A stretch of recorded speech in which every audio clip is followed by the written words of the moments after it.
All right, helping us to unpack this is political analyst Asanda Ngoasheng, who joins us now via video link. Asanda, a very good afternoon to you, and thank you so much for your time. So the ANC needs the support of its GNU partners or the support of those not in the GNU, like the opposition MK or EFF, as we've been told. So as we understand it also, it does seem a number of political parties are standing firm and banding together in rejecting the proposed 0.5% VAT increase or percentage point. Just how sticky a situation is the ANC in, do you think? I mean, some analysts, as we've just heard in that package, believe that this may be parties using this breakdown rather as an opportunity to score political points. Your thoughts? Well, I think it's definitely obviously beginning to look like it is a political point scoring battle for many political parties, particularly the Democratic Alliance.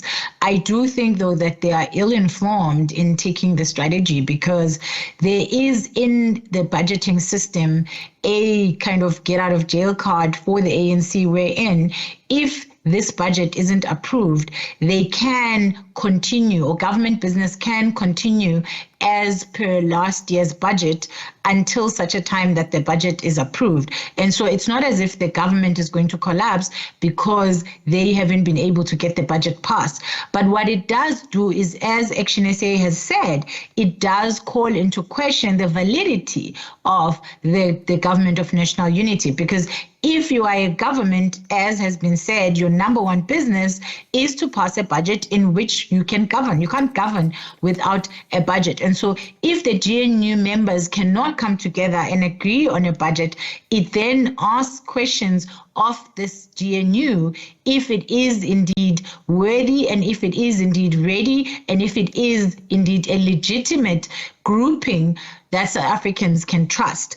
And this is where I'm saying that the Democratic Alliance is ill-informed, because in not wanting to pass the budget and trying to, to get political point scoring effectively, all they're doing is just putting their very GNU, their very government, under threat. And they stand to lose a lot more than the ANC if the government folds, because if the DA leaves the GNU or is kicked out of the GNU or is no longer in the GNU for whatever reason, they do not have any seats that are ministerial. They do not have any positions that are ministerial or deputy minister. The only reason they have ministers and they have deputy ministers is because they're part of the GNU outside of the Western Cape.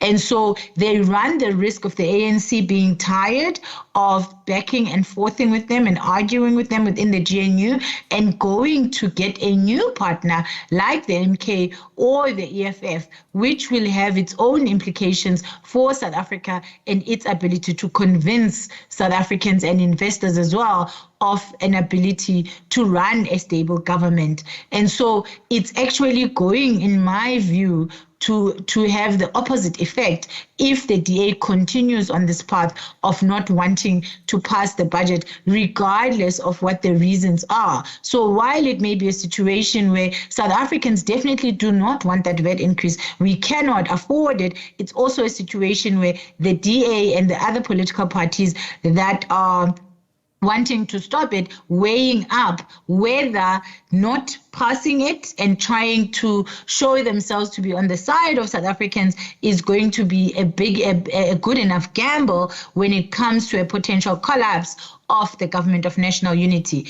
As I've said, the ANC retains 40% of the government vote, and so effectively, if the ANC decides they're done with the DA, they're done with the haggling, the DA stands to be the biggest loser, and they're going to have to weigh those two possibilities and make this tough decision. And the ANC itself, I'm sure, is aware of that, and the other political parties, by the way, that are outside of the GNU are themselves going to use that to say, bring us into the GNU and we can help you to vote out the DA.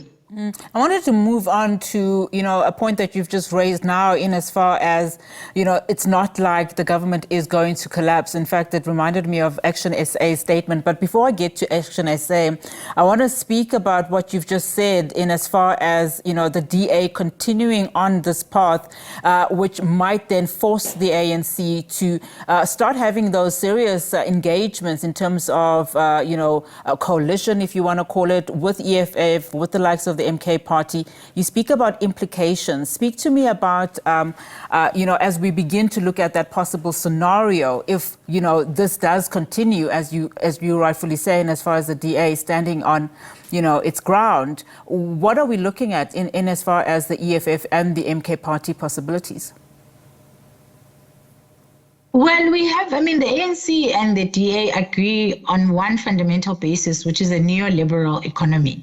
But they disagree on many important policies, including the importance of BE, including the importance of having the labor rights of South Africa, or minimum wage, for instance, respected.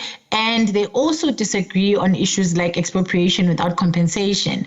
And these are the very issues that the ANC agrees with the EFF, for example, on expropriation without compensation. And I would think even MK, which has been talking about wanting to get the land back, agrees with the ANC.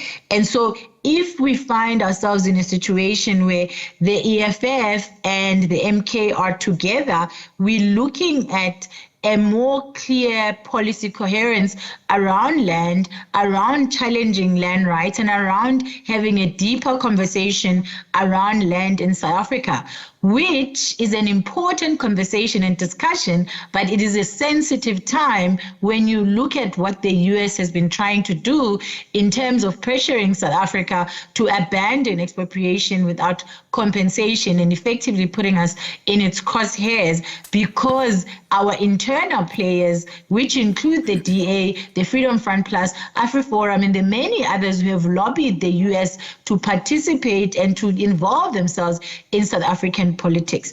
And so if you have an MK and an EFF coalition within a new GNU, it does then put us in a sensitive position as South Africans in terms of the global economics and in terms of the public global sentiment happening right now around land and around expropriation without compensation laws.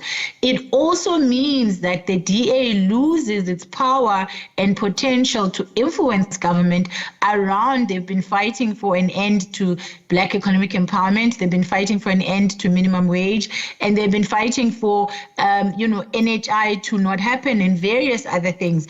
And so it means that the DA is going to have to give up on the potential of those things happening.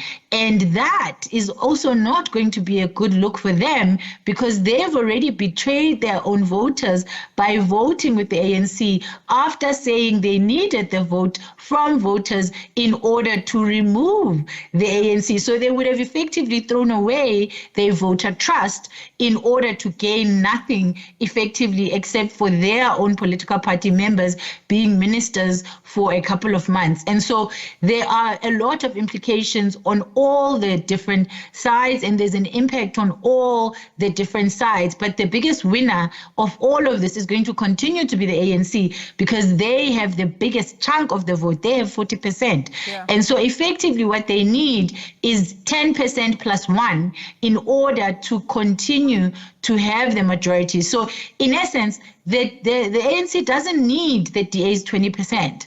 They only need 11% to get themselves over that 50% line. And if they can get that amount from any of the other political parties that are outside of the GNU, then that's what they're going to do.